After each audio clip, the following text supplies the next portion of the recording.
नमस्कार दोस्तों। हिंदी साहित्य लाभ चैनल में आप सभी का फिर से हार्दिक अभिनंदन है। जैसे कि हम सबको पता है, इस चैनल के माध्यम से UGC net, JRF, TGT, PGT, PhD जैसे एंट्रेंस एग्जाम की तैयारी करते हैं। और जैसे कि हम सभी जानते हैं कि बहुत डीपली क्वेश्चन आजकल यूजीसी द्वारा पूछी जाती है। जून 2025 और आगामी परीक्षा को दृष्टि में रखते हुए हम सभी यूनिट 10 की रचनाएं को संपूर्ण अध्ययन करेंगे। जो छोटी छोटी जो बारीकी होती है उसको ध्यान में रखते हुए नोट डाउन करेंगे। तो स्टार्ट करते हैं आज की मुख्य रचना। आज हम पढ़ने वाले हैं माटी की मूर्तें। माटी की मूर्ति जो रचना है वो राम वृक्ष बेनीपुरी द्वारा रचित रचना है।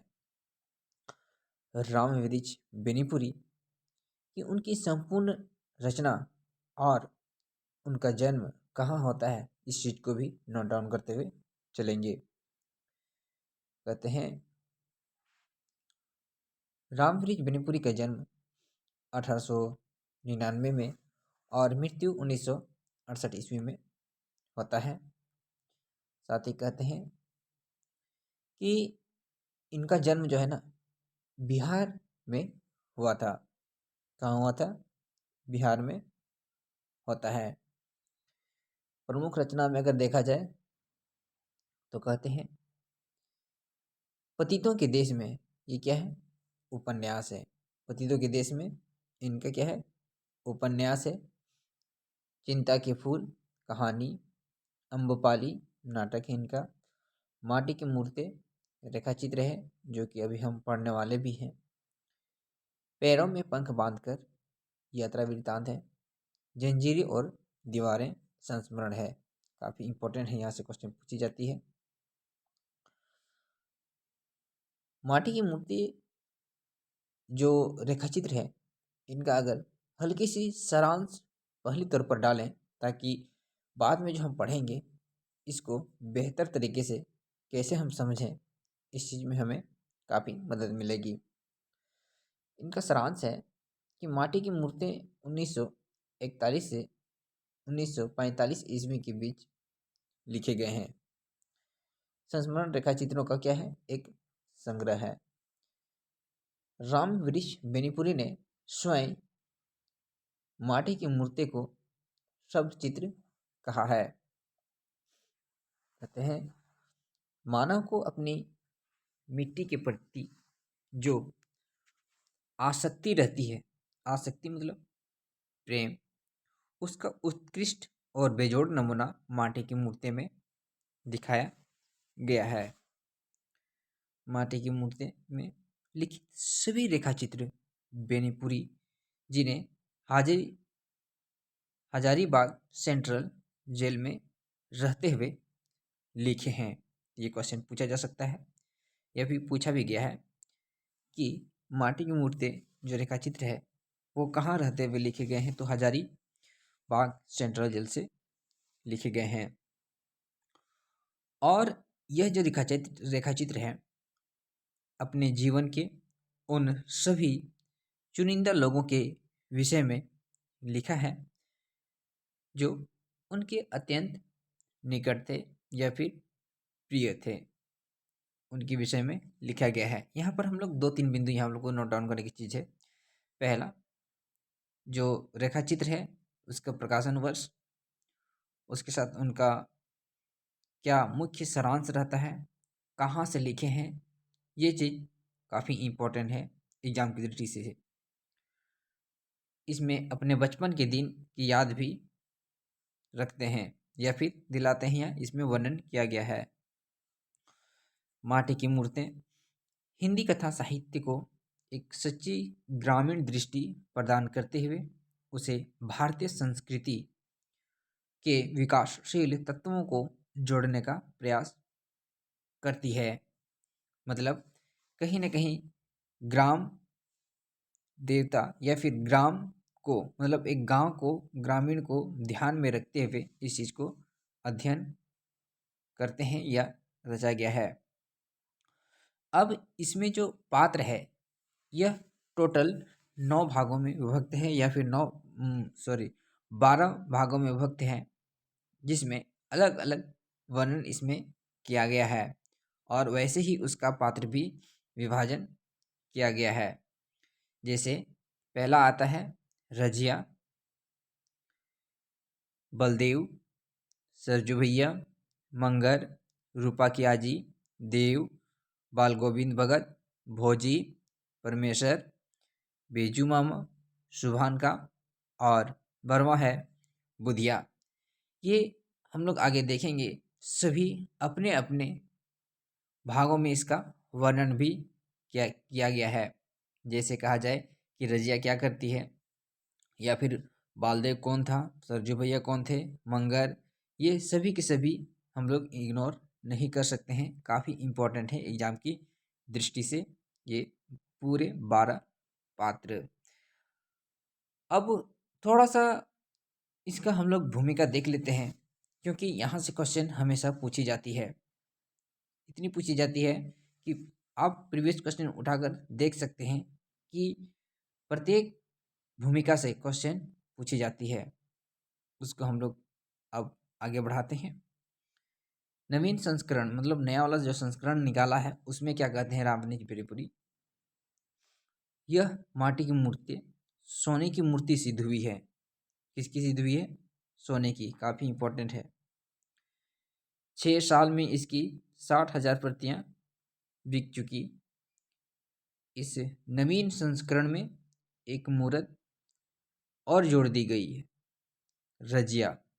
नवीन संस्करण में किसको जोड़ दिया गया है? रजिया। क्रम में भी कुछ परिवर्तन किया गया है और पाठ में भी। इसे अंत से आदि से अंत तक सचित्र भी कर दिया गया है, मतलब चित्र भी दर्शाया गया है।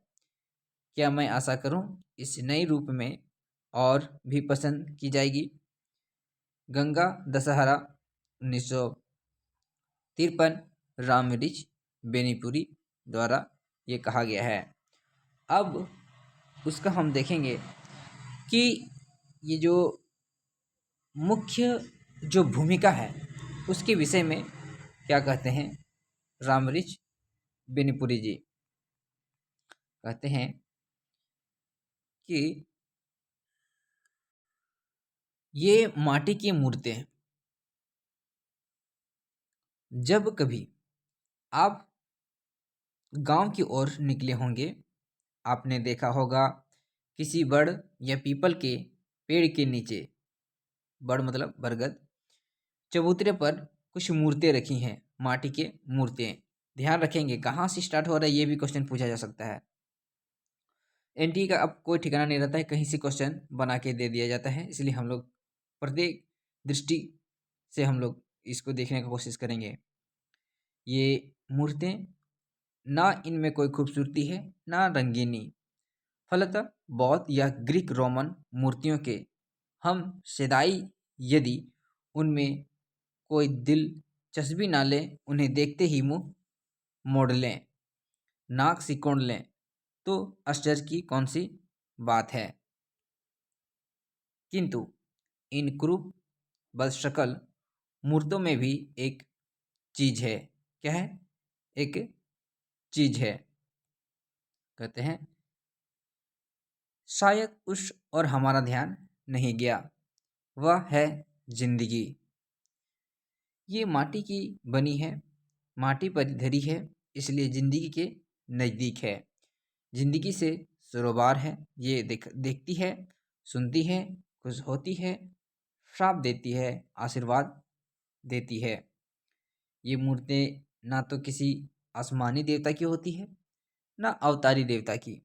गांव के ही किसी साधारण व्यक्ति मिट्टी के पुतले ने किसी असाधारण अलौकिक धर्म के कारण इस दिन देवत्व प्राप्त कर लिया है, देवता में गिना जाने लगा और गांव के व्यक्ति के सुख दुख का दृष्टा बन गया।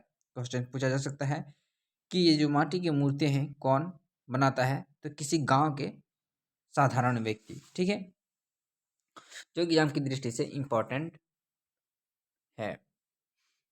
मिट्टी के उन पुतलों की ये माटी मूर्तें हैं, हाँ ये देखती है, सुनती है, खुश होती है, नाराज होती है, खुश हुई संतान मिली, अच्छा फसल मिली, यात्रा में सुख मिला, मुकदमे में जीत मिली, इनकी नाराजगी बीमार पड़ गए, महामारी फैल गई, फसल पर ओले गिर गए, घर में आग लग गई। तो ये सब क्या करते हैं, वो प्रतिक्रिया करते हैं, कौन, माटी के मूर्तें, गांव की मूर्तें।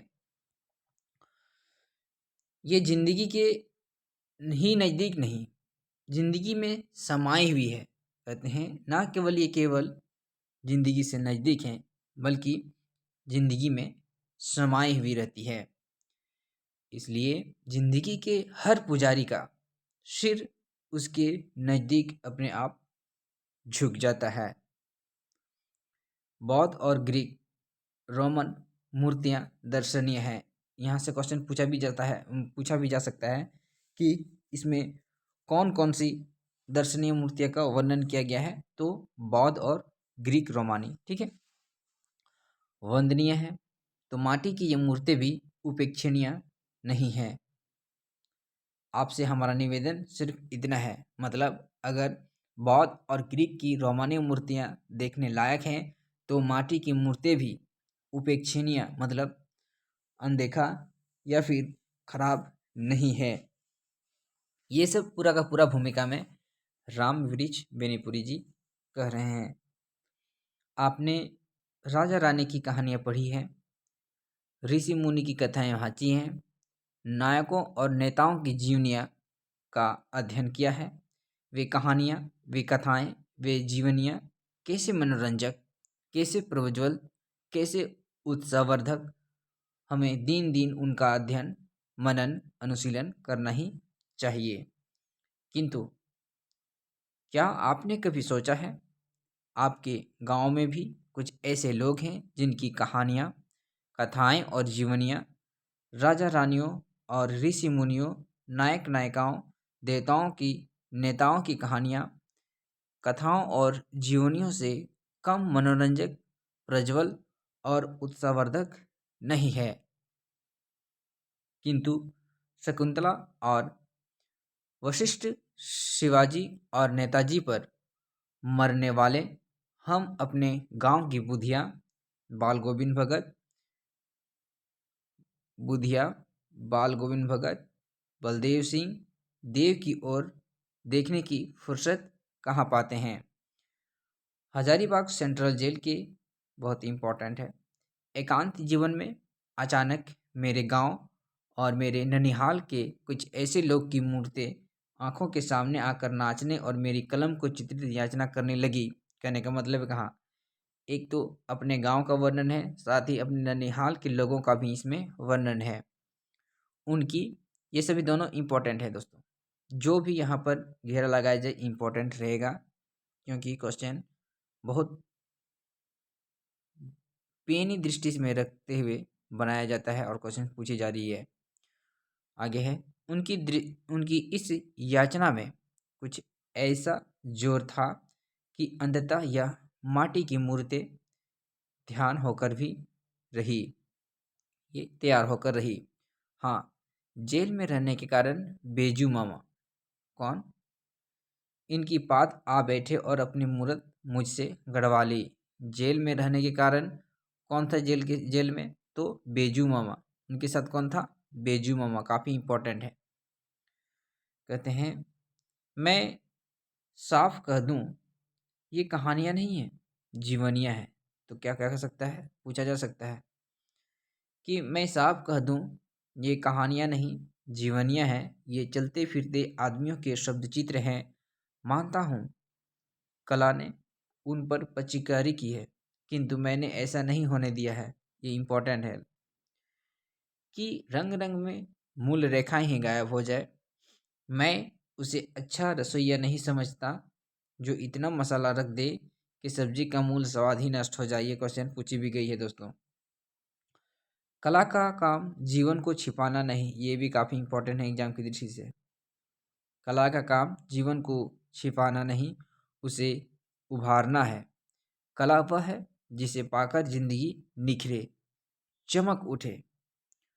डरता था उसे चांदी, सोने चांदी की इस युग में मेरी ये माटी की मूर्तें कैसे पूज पाती। किंतु इधर इनमें से कुछ जो प्रकाश में आई है, हिंदी संसार ने उन्हें सिर आंखों पर लिया। यह मेरी कलम, यह कला की करामात नहीं, मानवता के मन में मिट्टी के प्रति जो स्वाभाविक स्नेह है उसका परिणाम है। उस स्नेह के प्रति मैं बार बार सिर झुकाता हूँ और कामना करता हूँ कुछ और ऐसी माटी की मूर्ति हिंदी संसार की सेवा में उपस्थित करने का सौभाग्य प्राप्त कर सकूं। दिवाली 1946, राम रिच बेनीपुरी द्वारा ये भूमिका लिखी गई है। दोस्तों, भूमिका से क्वेश्चन बहुत ज़्यादा पूछी जाती है। जितना भी अंडरलाइन किया गया है सब के सब काफ़ी इम्पोर्टेंट है एग्जाम की दृष्टि से। अब हम जो रेखाचित्र है माटी की मूर्तें, उसको अब एक एक पार्ट या एक एक भाग, जो 12 हम लोग पात्र देखे थे उनका एक एक चीज़ अब हम लोग नोट डाउन करेंगे और उसको मल्टीपल तक हम लोग रिवीजन करते रहेंगे, तभी जाके हम लोग को दिमाग में सेट बैठेगा। नहीं तो हम सभी के लिए कहीं ना कहीं दिक्कत या समस्या उत्पन्न हो जाती है बाद में। तो अब हम लोग एक एक चीज़ को हम लोग लिखते जाएंगे। सबसे पहले आता है रजिया। रजिया कब जोड़ा गया था? पहला है ना, वो जो संस्करण था बाद में जोड़ा गया है, ये भी इंपॉर्टेंट है, ये भी क्वेश्चन पूछा जा सकता है। अब रजिया, पहला बिंदु हम लोग लिखेंगे रजिया। कानों में चांदी की बालियां, मतलब रजिया के विषय में बोला जा रहा है। कानों में चांदी की बालियां हैं, गले में चांदी का हेकल है, हाथों में चांदी के कंगन और पैरों में चांदी की गोड़ाई। भर बाह की बूटेदार कमीज पहने, काली साड़ी के छोर को गले में लपटे, ये सब इम्पोर्टेंट है। गोरे चेहरे पर लटकते हुए कुछ बालों को संभालने में परेशान वह छोटी सी लड़की जो उस दिन मेरे सामने आकर खड़ी हो गई थी। अपने बचपन की उस रजिया की स्मृति ताजा हो उठी जब मैं अभी उस दिन अचानक उसके गांव में जा पहुंचा। मतलब उसके गांव में जब पहुंचा था तो वो लड़की मिली थी। हाँ, कहते हैं, हाँ, यह मेरे बचपन की बात है। मैं कसाई खाने से रस्सी तोड़ाकर भागे हुए बछड़े की तरह उछलता हुआ अभी अभी स्कूल से आया था और बरामदे की चौकी पर अपना बस्ता स्लेट पटक कर मौसी से छठ पे ठेकुए छठ के जो ठेकुए लेकर उसके कुतर कुतर कर खाता हुआ ढेंकी पर झूला झूलने का मजा पूरा करना चाह रहा था। ये भी क्वेश्चन पूछा जा सकता है कि इसमें ठेके, मतलब ये जो छठ का जो पूजा का है ना, वो जो पीठा जो होता है, ये ठेकुए जो होता है, उस चीज़ का वर्णन किया गया है। ये प्रीवियस क्वेश्चन में पूछा भी गया है कि किसमें वर्णन किया गया है, तो माटी के मूर्ति में। ठीक है, अब उससे भी डीप अगर पूछा जा सकता है तो पूछा जा सकता है कि ये कौन सा भाग में है। आगे दिया जा रहा है कि उधर से आवाज आता है, आई देखना, बबुआ का खाना मत छू देना। और उसी आवाज के साथ मैंने देखा यह अजीब रूप रंग की लड़की मुझसे 2-3 गज आगे खड़ी हो गई, मतलब नटखट टाइप की। कहते हैं, मेरे लिए यह रूप रंग सचमुच अजीब था। ठेठ हिंदुओं की बस्ती है, मेरी और मुझे मैले पेठिए में भी अधिक नहीं जाने दिया जाता, क्योंकि सुना है बचपन में मैं एक मेले में खो गया था। मुझे कोई ओघड़ लिया जा रहा था। ये भी इम्पोर्टेंट है कि कौन सा पात्र मेले में गुम हो जाता है। कि गांव की एक लड़की की नज़र पड़ी और मेरा उद्धार हुआ। मैं माँ बाप का एकलौता, माँ चल बसी थी, इसलिए इनकी एकमात्र धरोहर को मौसी आंखों में जुगोकर रखती थी। कौन? मौसी। मेरे गांव में भी लड़कियों की कमी नहीं, किंतु ना उसकी यह वेशभूषा, ना रूप रंग। मेरे गांव की लड़कियां कानों में बालियां कहाँ डालती, भर बाँह की कमीज पहने भी उन्हें कभी नहीं देखा। और गोरे चेहरे तो मिले हैं, किंतु उनकी आंखों में जो एक अजीब किस्म का नीलापन दिखता है वह कहाँ। और समूचे चेहरे की काट भी कुछ निराली जरूर। तभी तो मैं उसे एकटक घूरने लगा, मतलब देखने लगा। सबसे अलग दिखती थी। कहते हैं यह बोली थी रजिया की माँ। कौन बोली थी? रजिया की माँ, जिसे प्रायः ही अपने गांव की चूड़ियों की खच्चियाँ लेकर आते देखता आया था। वह मेरे आंगन में चूड़ियों का बाजार पसार कर बैठी थी और कितनी बहु बेटियां उसे घेरे हुई रहती थी। इम्पोर्टेंट है, क्वेश्चन पूछा जा सकता है कि रजिया की माँ क्या काम करती थी? तो चूड़ी बेचने का काम करती थी। मुंह से भाव साव करती और हाथ से खरीदारों के हाथ में चूड़ियाँ चढ़ाती व सौदे पटाए जा रही थी। अब तक उसे अकेले ही आते जाते देखा था। हाँ, कभी कभी उसके पीछे कोई मर्द होता है जो चूड़ियों की खांची ढोता। यह बच्ची आज पहली बार आई थी और ना जाने किस बाल सुलभ उत्सुकता ने उसे मेरी ओर खींच लिया था। शायद वह यह भी नहीं जानती थी कि किसी के हाथ का खाना किसी के निकट पहुंचने से ही छू जाता है। माँ जब अचानक चीख उठी, वह ठिठकी सहमी। उसके पैर तो वहीं बंद गए, किंतु इस ठिठक ने उसे मेरे बहुत निकट ला दिया, इसमें संदेह नहीं। मेरी मौसी झट उठी, घर में गई और दो ठुकवे और एक कसार लेकर उसके हाथों में रख दिए। वह लेती नहीं थी, किंतु उसकी माँ के आग्रह पर हाथ में रख तो लिया, किंतु मुंह से नहीं लगाया, मतलब नहीं खा रही थी। मैंने कहा, खाओ खाओ ना, क्या तुम्हारे घरों में ये सब नहीं बनते? छठ का व्रत नहीं होता? कितने प्रश्न, किंतु सबका जवाब ना में ही। वह भी मुंह से नहीं, जरा सा गर्दन हिलाकर। और गर्दन हिलाते ही चेहरे पर गिरे बाल की जो लटें हिल हिल कर उठती, वह उसने परेशानी में संभालने लगती। जब उसकी माँ ने नई खरीदारियों की तलाश में मेरे आंगन से चली, रजिया भी उसके पीछे पीछे हो चली। मैं खाकर मुंह धोकर अब उसके निकट था और जब वह चली, जैसे उसकी डोर में बांधा थोड़ी दूर तक घिसटता गया। शायद मेरी भावुकता देखकर ही चूड़ी हारिनों के मुंह पर खेलने वाली अजस्त्र हंसी और चूहल में ही उसकी माँ बोली, बबुआ जी, रजिया से ब्याह कीजिएगा?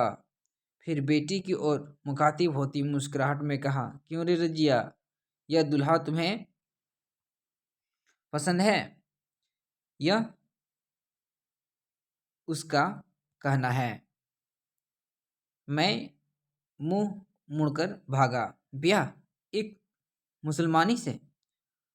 अब रजिया की माँ ठठा रही थी और रजिया सिमटकर उसके पैरों में लिपटी थी।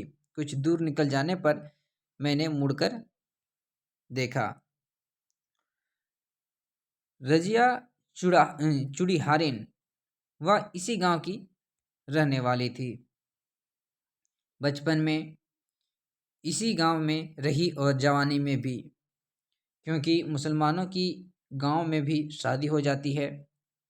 और ना अच्छा हुआ, क्योंकि बहुत दिनों तक प्रायः उसके अपने गांव में ही भेंट हो जाया करती थी। मैं पढ़ते पढ़ते बढ़ता गया, पढ़ने के लिए शहरों में जाना पड़ा। छुट्टियों में जब जब आता, इधर रजिया पढ़ तो नहीं सकी, हाँ बढ़ने में मुझसे पीछे नहीं रही। कुछ दिनों तक अपनी माँ के पीछे पीछे घूमती फिरी। अभी उसके सिर पर चूड़ियों की खांचियाँ तो नहीं पड़ी, किंतु खरीदारियों के हाथों में चूड़ियाँ पहनाने की कला वह जान गई थी। उसके हाथ मुलायम थे, बहुत मुलायम। नई बहुओं की यही राय थी, वे उसी के हाथ में चूड़ियाँ पहनना पसंद करती। उसकी माँ इससे प्रसन्न हुई। जब तक रजिया चूड़ियाँ पहनाती, वह नए नए खरीदारियों से फंसाती, मतलब खरीदने के लिए कहते, सामान दिखाते, चूड़ी दिखाती। रजिया बढ़ती गई। जब जब भेंट होती, मैं पाता उसके शरीर में नए नए विकास हो रहे हैं, शरीर में और स्वभाव में भी। पहली भेंट के बाद पाया था वह कुछ प्रगल्भ हो गई है। मुझे देखते ही दौड़कर निकट आ जाती, प्रश्न पर प्रश्न पूछती, अजीब अटपटे प्रश्न। देखिए तो, ये बालियां आपको पसंद है? क्या शहरों में भी ऐसी बालियां पहनी जाती हैं? मेरी माँ शहर से चूड़ियाँ लाती है। मैंने कहा, इस बार मुझे भी ले चलें। आप किस तरफ रहते हैं? वहाँ क्या भेंट हो सकेगी? वह बक्के जाती है। मैं सुनता जाता, शायद जवाब की जरूरत भी वो भी महसूस नहीं करती। ये सब कौन प्रश्न करता है? रजिया लेखक से, ठीक है। कहते हैं, फिर कुछ दिनों के बाद पाया वह अब कुछ संकुचा रही है। निकट आने से पहले मेरे निकट आने से पहले वह इधर उधर देखती, और जब कुछ बातें करती तो ऐसी चौकन्नी सी कि कोई देख ना ले, सुन ना ले। एक दिन जब वह इसी तरह बातें कर रही थी कि मेरी भोजी ने कहा, देखियो री रजिया, बबुआ आजी को फूसला नहीं लीजिएगा। वह उनकी ओर देखकर हंस तो पड़ी, किंतु किंतु मैंने पाया उसके दोनों गाल लाल हो गए, और उन नीली आंखों के कोने मुझे सजल हो लगे। मैंने तब से ध्यान दिया, जब हम लोग कहीं मिलते, बहुत सी आंखें हम पर भालों की नोक ताने रहती है। रजिया बढ़ती गई, बच्ची से किशोरी हुई, और अब जवानी के फूल उसके शरीर पर खिलने लगे। अब भी वह माँ के साथ आती जाती, किंतु पहले ही वह माँ एक छाया मात्र लगती थी। अब उसका स्वतंत्र अस्तित्व और उसकी छाया बनने के लिए दिनों के लिए कितने दिन दिलों में कसम साहट रहा है। जब वह बहनों को चूड़ियाँ पहनाती होती है, कितने भाई तमाशा देखने को वहाँ एकत्र हो जाते हैं। क्यों? बहनों के प्रति भातृभाव या रजिया के प्रति अज्ञात आकर्षण उन्हें खींच लाता है। जब वह बहुओं के हाथ में चूड़ियाँ ठेलती रहती, पतिदेव दूर खड़े कनखियों से देखते हुए रहते। क्या? अपनी नवोड़ी की कोमल कलाओं पर भी क्रीड़ा करती हुई रजिया की पतली उंगलियों को और रजिया को इसमें रस मिलता, मतलब पहनने में रजिया को अच्छा लगता था चूड़ी पहनाना। पतियों से चुहले करने में भी वह बाज नहीं आती। बाबू, बड़ी महीन चूड़ियाँ हैं, जरा देखिएगा कहीं चटक न जाए। पतिदेव भागते हैं, बहुएं खिलखिलाती हैं, रजिया ठट्टा लगाती है। अब वह अपने पेशे में निपुण होती जाती है। हाँ, रजिया अपने पेशे में निपुण होती जाती है, मतलब अब रजिया अपनी माँ की काम को संभालना शुरू कर दी है। क्वेश्चन पूछा भी गया है कि रजिया का क्या काम रहता है या क्या व्यवसाय रहता है, तो चूड़ी बेचने का, ठीक है।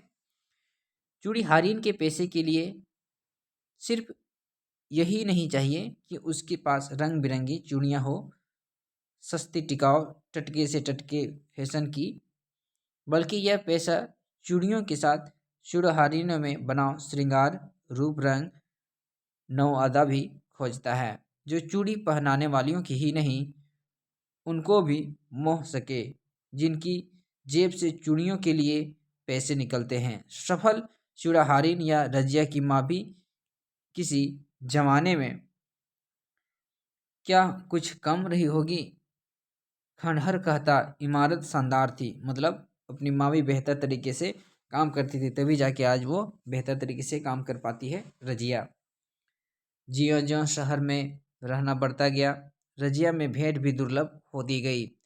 और एक दिन वह भी आया जब बहुत दिनों पर उसे अपने गांव में देखा पाया।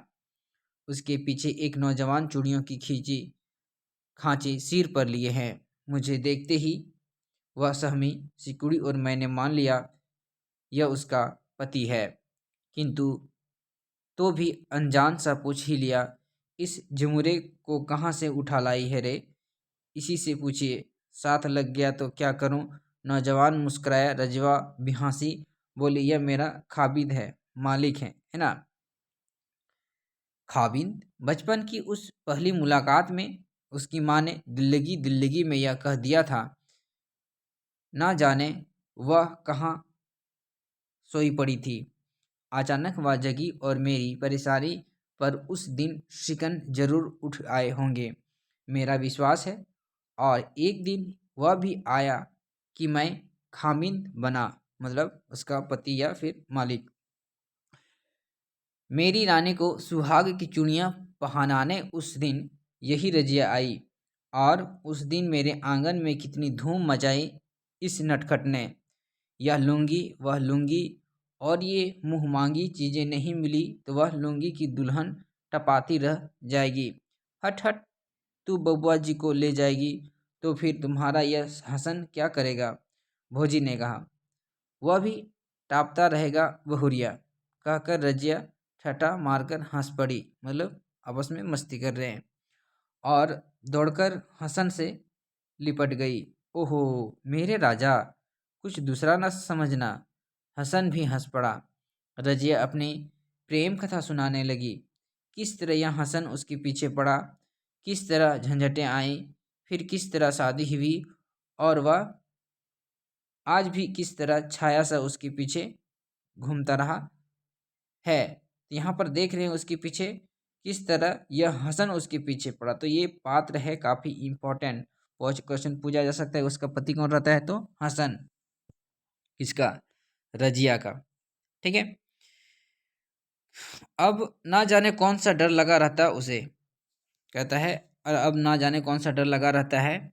और फिर मेरी रानी की कलाई पकड़कर बोली, मालिक भी तुम्हारे पीछे इसी तरह छाया की तरह डोलते रहे दुल्हन। सारा आंगन हंसी से भर गया था और उस हंसी में रजिया के कानों की बालियों ने अजीब चमक भर आई थी। मुझे ऐसा ही लगा था। अब कहते हैं, जीवन का रथ खुरदरे का पथ पर चढ़ता गया। जीवन का पथ खुरदरे पथ पर चढ़ता गया, मेरा भी, रजिया का भी।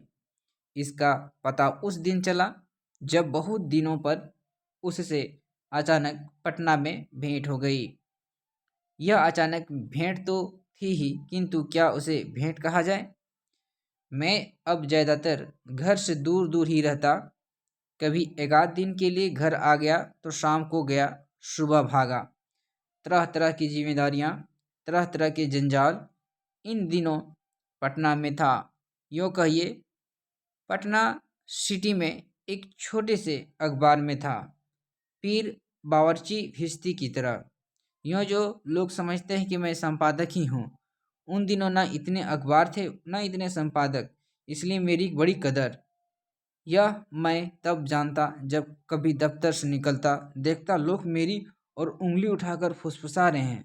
लोगों का मुझ पर यह ध्यान, मुझे हमेशा अपनी पद प्रतिष्ठा का ख्याल रखना पड़ता। एक दिन मैं चौक के एक प्रसिद्ध पान वाले की दुकान पर पान खा रहा था। मेरे साथ में कुछ प्रशंसक नवयुवक थे। एक दो बुजुर्ग भी आकर खड़े हो गए। हम पान खा रहे थे। और कुछ चुगलें चल रही थी कि एक बच्चा आया और बोला, बाबू वह औरत आपको बुला रही है। औरत बुला रही है?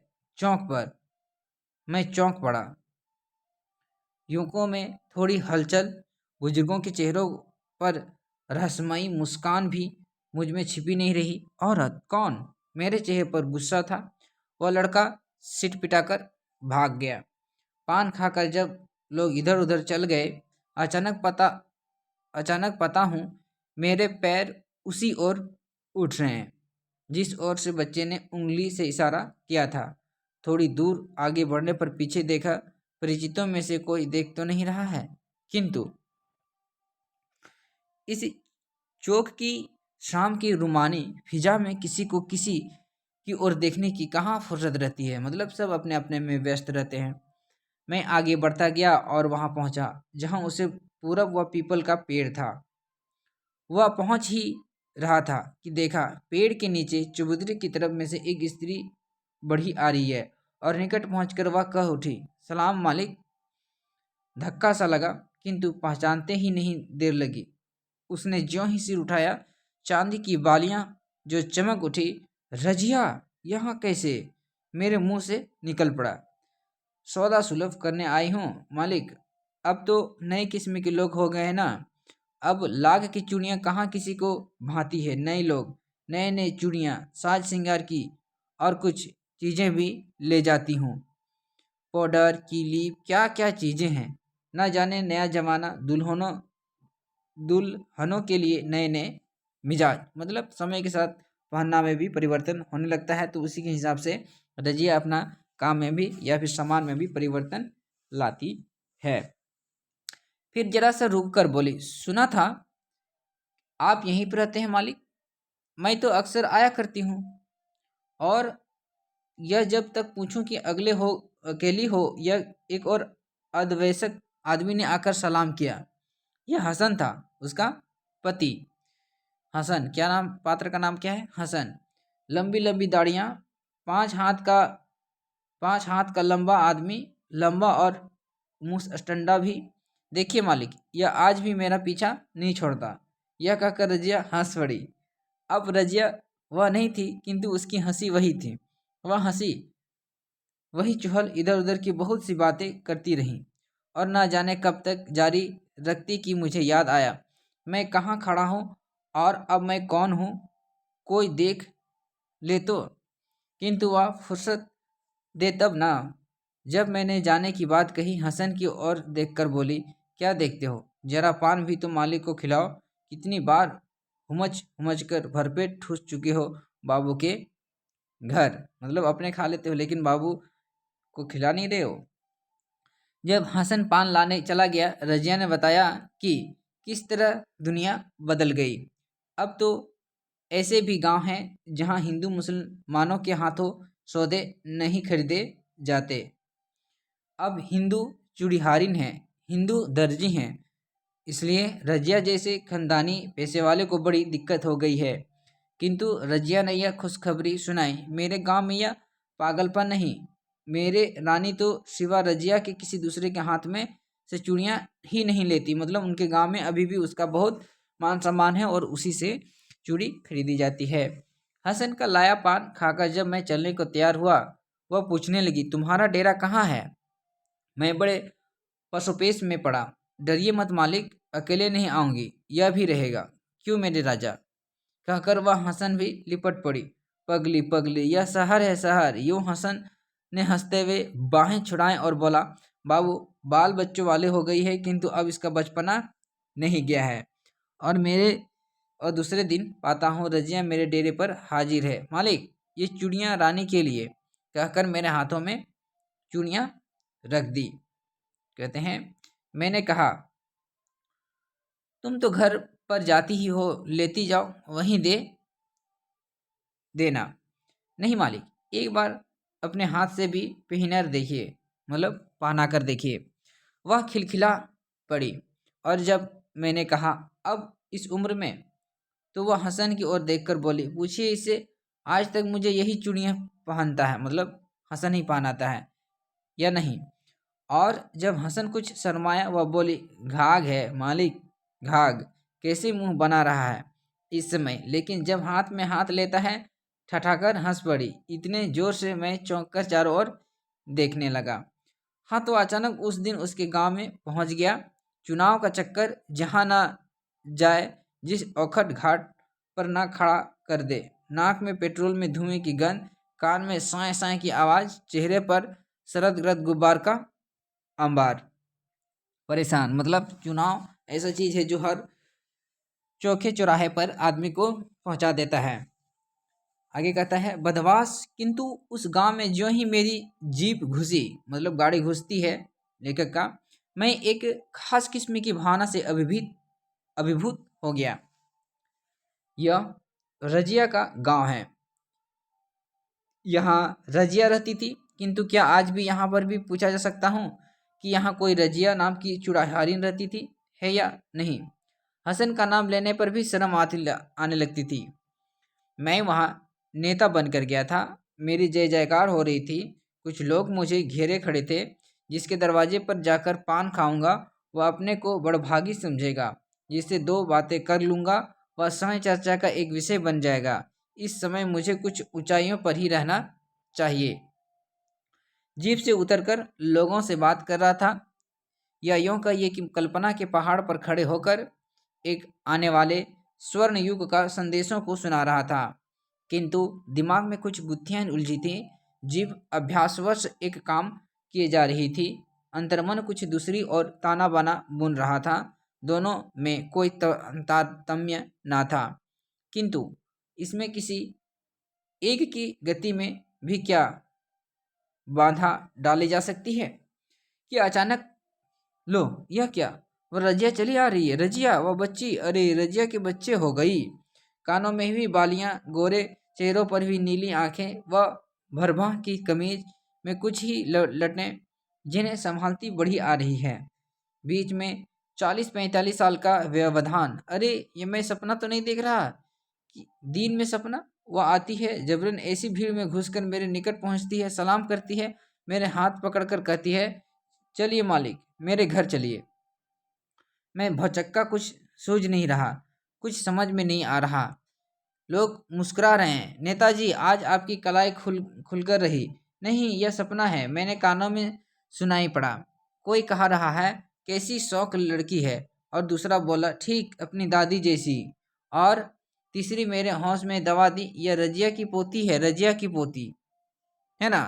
बाबू, बेचारी बीमार पड़ी है, आपकी चर्चा अक्सर किया करती है, बड़ी तारीफ करती है। बाबू, फुर्सत हो तो जरा देख लीजिए, न जाने बेचारी जीती है या।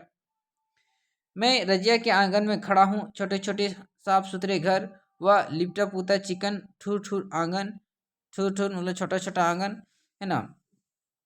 भरी भूरी गृहस्थियाँ, मेहनत और दयानत की देन। हसन चल बसा, किंतु अपने पीछे 3 हसन छोड़ गया। बड़ा बेटा कलकत्ता में कमाता है। क्वेश्चन पूछा जा सकता है, कितने बेटे रहते हैं? 3। बड़ा बेटा कलकत्ता में कमाता है, मंझला पुश्तैनी पैसे में लगा है, छोटा शहर में पढ़ रहा है। यह बच्चे बड़े बेटे की बेटी, दादी का शीर्ष पोते में, दादी का चेहरा भी पोते में। बहू रजिया, दूसरी रजिया मेरी उंगली पकड़ते पुकार रही है, दादी, ओ दादी, घर में से निकल। दादी, मालिक दादा आए हैं। किंतु पहली बार रजिया निकल नहीं रही। कैसे निकले? बीमार के मैले कुचले कपड़े में मेरे सामने कैसे आवे? रजिया ने अपने पोती को भेज तो दिया, किंतु उसे विश्वास न हुआ कि हवागाड़ी पर आने वाले नेता अब उसके घर तक आने की तकलीफ कर सकेंगे। और जब सुना मैं आ रहा हूँ तो बहुओं से कहा, जरा मेरे कपड़े को बदलवा दो, मालिक से कितने दिनों बाद भेंट हो रही है ना।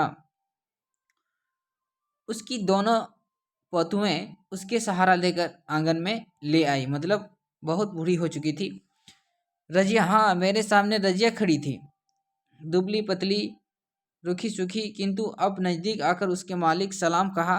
उसके चेहरे से एक क्षण के लिए झुर्रियाँ कहाँ चली गई, जिन्होंने उसके चेहरे को मकड़जाला बना रखा था। मैंने देखा उसका चेहरा अचानक बिजली के बल्ब की तरह चमक उठा, और चमक उठी वे नीली आंखें जो कोटरों में धंस गई थी। अरे चमक उठी आज फिर वो चांदी की बालियां देखो, अपने को पवित्र कर लो। उसके चेहरे पर फिर अचानक लटक कर चमक रही है वे लटें, जिन्हें समय ने धो पहुँचकर शुभ्रंत श्वेत बना दिया था। तो ये था दोस्तों रजिया का जो मूलभूत बिंदु हम सभी यहाँ पर देखें। सबसे पहले तो इसमें किस किस का वर्णन होता है, इसमें छठ व्रत का भी वर्णन किया गया है। साथ में इसमें जो रजिया रहती है, रजिया के बाद लेखक का भी इसमें रहता है। लेखक के साथ जो उसके पति रहते हैं हसन, उसका भी वर्णन किया गया है। उसकी माँ क्या बिजनेस करती है, इस चीज़ को ध्यान में रखेंगे। साथ ही इस बिजनेस को कौन संभालती है, इस चीज़ को ध्यान में रखेंगे, जो काफ़ी इंपॉर्टेंट है एग्जाम के दृष्टि से। ये लोग हम लोग इग्नोर नहीं कर सकते हैं। अगर हम लोग ऐसा करते हैं तो हमारे लिए काफ़ी दिक्कतें पैदा होगी। तो हम लोग उम्मीद करते हैं इसको नोट डाउन करते हुए आप चलेंगे। और अगले क्लास में हम लोग अध्ययन करेंगे बलदेव सिंह के विषय में। आज हम लोग इतना ही, मिलेंगे जल्द ही। तब तक के लिए अपना और अपनों का ध्यान रखें। साथ ही अगर चैनल पर नए हैं तो लाइक कमेंट सब्सक्राइब जरूर कर दें, ताकि हमें भी मोटिवेशन मिलने के साथ ऐसे ही तथ्यात्मक वीडियो आप सभी के बीच में लाते रहें। धन्यवाद।